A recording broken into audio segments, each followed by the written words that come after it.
पुरानी बात है। बीजापुर नाम के एक गांव में एक परिवार रहता था। इस परिवार में राजीव अपनी पत्नी और बेटे के साथ रहता था। राजीव एक सरकारी नौकरी करता था। अपना घर अच्छे से चला रहा था। राजीव खुश रहने वाला इंसान था। वह कभी भी दूसरों को दुख नहीं देता था। उसको लगता था कि यदि मुझे वैसा ही दुख होगा तो कैसा लगेगा। इसलिए वह उसको जो अच्छा लगता था वैसा ही व्यवहार वह दूसरों के साथ भी करता था। ऑफिस के लोग भी उसको बहुत मानते थे। राजीव की पत्नी का नाम निशा था। वह एक स्कूल चलाती थी। स्कूल के सारे बच्चों का ख्याल रखती थी। वह हमेशा इस बात का ध्यान देती थी कि किसी भी बच्चे को कोई भी दिक्कत ना हो। हमेशा यह भी दिखती थी कि सारे बच्चे अच्छे से पढ़े, उसके स्कूल का अच्छा नाम हो। उसके स्कूल के सारे बच्चे हमेशा अच्छे नंबर से पास होते थे। बच्चों के माता पिता भी निशा से बहुत खुश रहते थे। उसको बहुत धन्यवाद देते थे। बोलते थे कि आपके वजह से ही हमारे बच्चे अच्छे से पढ़ रहे हैं, अपने जीवन में आगे बढ़ रहे हैं। यह सुनकर निशा भी बहुत खुश हो जाती थी। मन लगाकर अपने स्कूल के कामों को करने लगती थी। उसको यह काम बहुत पसंद था, इसलिए वह बहुत मन से सारे काम करती थी। राजीव के बेटे का नाम रोशन था। वह पढ़ने और खेलकूद में बहुत कमजोर था, इसलिए उसने बहुत मुश्किल से उसने स्कूल पास किया। एक छोटी सी दुकान चलाने लगा।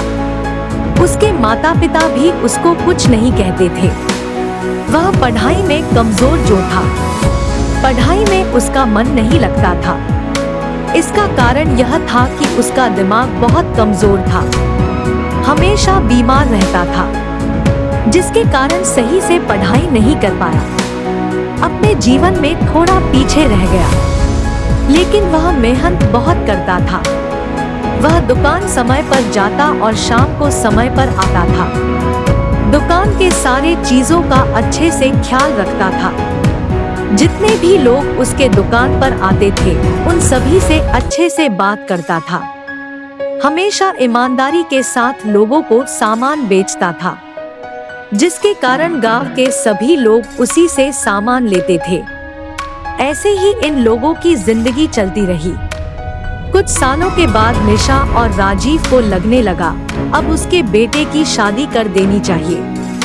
इसलिए उन्होंने सबसे पहले अपने बेटे से पूछा, बेटा तुमको शादी करना है या नहीं? तभी उसका बेटा बोलता है, पापा आपको जो सही लगे वह कीजिए, मुझे शादी से कोई दिक्कत नहीं है। इधर राजीव शादी के लिए लड़की ढूंढ ही रहा था। तभी एक बार ऐसा हुआ, गांव के मुखिया की बेटी राखी उसके दुकान पर आती है। राखी पहली नजर में ही रोशन को बहुत पसंद करने लगती है। मन ही मन सोचती है, मुझे तो इसी लड़के से शादी करनी है। वह दुकान से कुछ सामान लेकर अपने घर चली जाती है। राखी के पिता का नाम संजय सिंह था। वह एक जमींदार का काम करता था। अच्छे खासे पैसे कमा रहा था। संजय की पत्नी का नाम मोनी सिंह था। वह केवल घर के कामों को करती थी, अपने परिवार का अच्छे से ख्याल रख रही थी। राखी अपने माता पिता से बोलती है, मुझे एक लड़का पसंद है, मुझे उसी से शादी करनी है। तब उसके माता पिता बोलते हैं, बेटी तुमको जिससे शादी करनी है तुम कर सकती हो, हमें कोई दिक्कत नहीं है। राखी बहुत पढ़ी लिखी लड़की थी। उसने अपनी पढ़ाई शहर में जाकर पूरी की थी, लेकिन गांव में आने के बाद वह केवल घर पर ही रहा करती थी। राखी के माता पिता राजीव और निशा के पास आते हैं। वे बोलते हैं, हमारी बेटी आपके बेटे को पसंद करती है, इसलिए हम चाहते हैं इन दोनों की शादी कर दी जाए। तभी रोशन के माता पिता बोलते हैं, हमें भी कोई दिक्कत नहीं है, हम भी शादी के लिए तैयार हैं। कुछ ही महीनों के बाद राखी और रोशन की शादी हो जाती है। दोनों एक दूसरे के साथ अच्छे से रहने लगते हैं। दोनों में अच्छी बनने लगती है। धीरे धीरे दोनों में प्यार हो जाता है। वे लोग अपना जीवन खुशी खुशी जीने लगते हैं। राखी पढ़ी लिखी थी, इसलिए वह भी कुछ काम करना चाहती थी। अपने सास ससुर से बोला, मुझे भी कोई काम करना है। मैंने पढ़ाई तो की है, लेकिन कोई काम नहीं कर पा रही हूँ। तभी उसके सास ससुर बोलते हैं, हमें कोई दिक्कत नहीं है, तुम काम कर सकती हो। काम करने से तुम्हारा मन भी लगा रहेगा, तुम पैसा भी कमा पाओगी। तभी राखी बोलती है, मेरे दिमाग में कोई काम समझ में नहीं आ रहा है। आप लोग ही बताइए मुझे क्या काम करना चाहिए, जिससे मैं अपने पढ़ाई का सही से इस्तेमाल कर सकूं, अपना जीवन अपने पति के साथ अच्छे से व्यतीत कर पाऊं, जिसमें रोशन को भी कोई दिक्कत ना हो, मैं भी अपना काम सही से कर पाऊं। ऐसा काम जिससे मैं परिवार का भी ख्याल रख सकूं, काम भी अच्छे से कर पाऊं। तभी रोशन के माता पिता बोलते हैं, तुम स्कूल में पढ़ाना शुरू कर दो, यह सबसे अच्छा काम है। तुम बच्चों के बीच रहोगी तो तुम्हें बहुत खुशी होगी, तुम्हारा मन भी लगा रहेगा। यह बात सुनकर राखी बहुत खुश हो जाती है। अगले दिन से ही वह निशा के स्कूल में पढ़ाना शुरू कर देती है। राखी बहुत मन और परिश्रम के साथ बच्चों को पढ़ाती थी।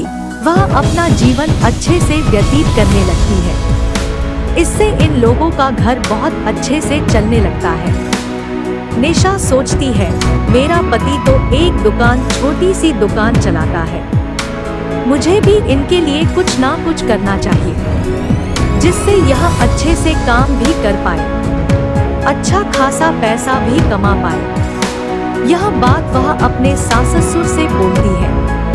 तभी उसके सास ससुर बोलते हैं, बेटी रोशन का दिमाग थोड़ा कमजोर है, उसको काम करने में दिक्कत होती है, वह चीजों को भूल जाता है, याद नहीं रख पाता है, इसलिए वह छोटी सी दुकान चलाकर अपना काम कर रहा है।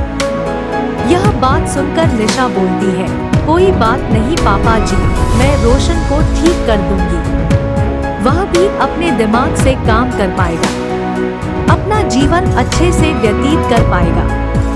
निशा रोशन को थोड़ा थोड़ा पढ़ाने की कोशिश करती है।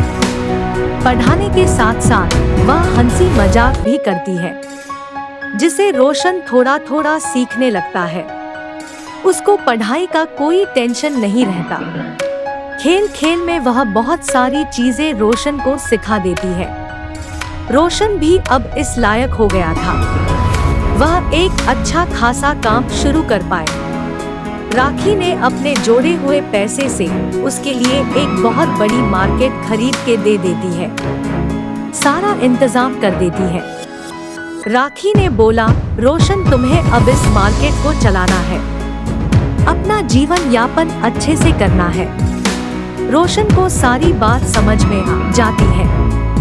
वह एक बहुत बड़ा सुपरमार्केट चलाने लगा, खूब पैसे कमाने लगा। रोशन ने राखी को बोला, तुमने मुझे एक लायक इंसान बना दिया, मैं भी अच्छे खासे पैसे कमा पा रहा हूँ, अपना जीवन अच्छे से व्यतीत कर रहा हूँ, तुमने तो मेरा जीवन ही बदल दिया। इतना सब देखकर रोशन के माता पिता भी बहुत खुश हो गए। उन्होंने निशा को बहुत धन्यवाद दिया, आज तुम्हारी पढ़ाई लिखाई के कारण मेरा बेटा ठीक हो गया, वह अच्छा पैसे कमाने लगा, तुमने तो हमारी पूरी जिंदगी ही बदल दी। तभी राखी बोलती है, यह तो मेरा फर्ज था पापा जी, मैं तो यह चाहती थी कि रोशन भी अच्छे से काम करे, अच्छा पैसा कमाए, इसलिए मैंने रोशन को अच्छे से सिखाया, खूब प्यार दिया, जिसकी वजह से वह सब कुछ सीख सका, अपने जीवन में आगे बढ़ सका। रोशन भी राखी को बहुत धन्यवाद बोलता है। उसने बोला कि तुमने तो मेरी पूरी जिंदगी बदल दी, अब हमें किसी भी चीज की कोई कमी नहीं है। मैं बहुत खुश हूँ। अब हम लोग बहुत आराम से रह सकते हैं। इतना सब सुनकर राखी के ससुर भी बहुत खुश हो जाते हैं। जब राखी के माता पिता को यह बात पता चलती है तो राखी के माता पिता भी बहुत खुश हो जाते हैं। वह राखी से मिलने के लिए राजेश के घर पर आते हैं। राखी के माता पिता राखी को बोलते हैं, बेटी तुमने तो कमाल कर दिया। तुमने अपने पति की जिंदगी बदल दी। हमेशा के लिए उसको एक अच्छे इंसान में परिवर्तित कर दिया। राखी बोलती है, पापा जी यह तो मेरा फर्ज था। मैं भी चाहती थी मेरा पति भी अच्छा पैसा कमाए, अपना जीवन अच्छे से जिए। इसी तरीके से सब लोग अपना जीवन खुशी व्यतीत करने लगते हैं। इस कहानी से हमें यह सीख मिलती है कि हमें कभी भी किसी भी इंसान को कमजोर नहीं समझना चाहिए। हमें उस इंसान की कमजोरी का फायदा उठाने की वजह उसको उसकी कमजोरी को दूर करने की कोशिश करनी चाहिए, जिससे वह इंसान अपने जीवन में आगे बढ़ पाए और अपना जीवन अच्छे से व्यतीत कर पाए। जैसा कि आपने इस कहानी में देखा कि कैसे एक लड़का बहुत कमजोर था, अपने जीवन में बहुत पीछे रह गया था, अपना जीवन भी अच्छे से व्यतीत नहीं कर पा रहा था। वह अपने जीवन में बहुत दुखी था। लेकिन जैसे ही उसकी शादी हुई, शादी होने के बाद उसकी पत्नी ने उसका जीवन पूरी तरह से बदल दिया, उसकी कमजोरी को ताकत में बदल दिया, उसको एक अच्छा इंसान बना दिया, उसको इस लायक बना दिया कि वह अपने जीवन में खुद से पैसा कमा पाए, अपना जीवन खुशी से जी पाए। उसकी जिंदगी पूरी तरह से बदल गई। इसलिए हमें भी कभी भी किसी भी इंसान को कमजोर नहीं समझना चाहिए। उसकी कमजोरी को दूर करके उसकी जिंदगी को बदलने की कोशिश करनी चाहिए। उसके जीवन में खुशियां भरनी चाहिए। यदि हम दूसरे की कमजोरी को दूर करेंगे और उसकी जीवन में खुशियां देंगे तो वह भी हमें दुआएं ही देगा। इसलिए हमेशा हमें दूसरों को खुशी ही देना चाहिए, उसकी मदद करनी चाहिए।